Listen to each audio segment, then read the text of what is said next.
My fellow Singaporeans, I've said before that the world is changing in ways that will disadvantage small open economies like Singapore.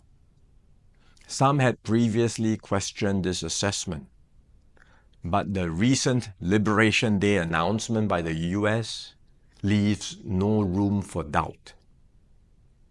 It marks a seismic change in the global order. The era of rules-based globalization and free trade is over. We are entering a new phase, one that is more arbitrary, protectionist, and dangerous. For decades, the US was the bedrock for the free market economies of the world. It championed free trade and led efforts to build a multilateral trading system, anchored by clear rules and norms where countries could achieve win-win benefits through trade. This WTO system brought unprecedented stability and prosperity to the world and to the US itself. To be clear, the system is not perfect.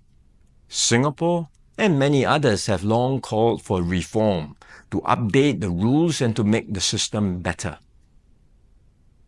But what the US is doing now is not reform.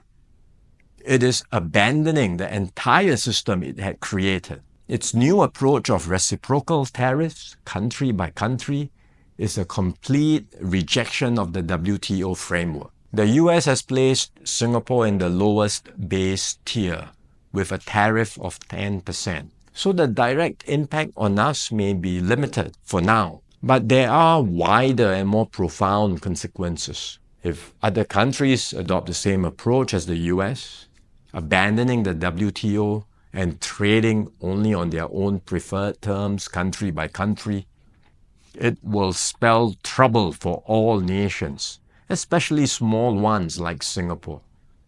We risk being squeezed out, marginalized, and left behind. We can also expect a strong global response to America's tariffs. Singapore has decided not to impose retaliatory tariffs, but other countries may not exercise the same restraint. The likelihood of a full-blown global trade war is growing. The impact of the higher tariffs, plus the uncertainty of what other countries may do next, will weigh heavily on the global economy.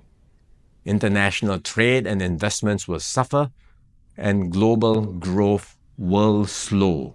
Singapore will take a bigger hit than others because of our heavy reliance on trade.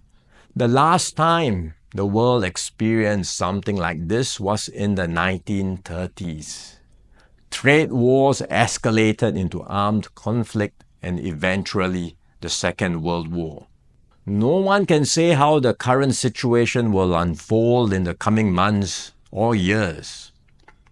But we must be clear-eyed about the dangers that are building up in the world. Global institutions are getting weaker.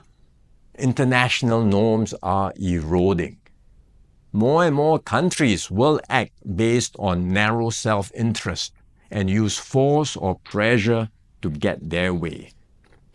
This is the harsh reality of our world today. We will stay vigilant. We will build up our capabilities. We will strengthen our network of partnerships with like-minded countries.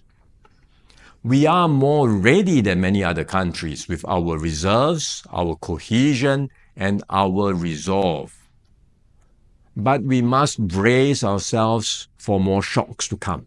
The global calm and stability we once knew will not return anytime soon.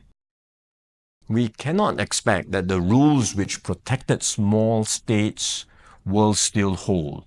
I'm sharing this with you so that we can all be mentally prepared, so that we will not be caught off guard. Let us not be lulled into complacency. The risks are real and the stakes are high. The road ahead will be harder.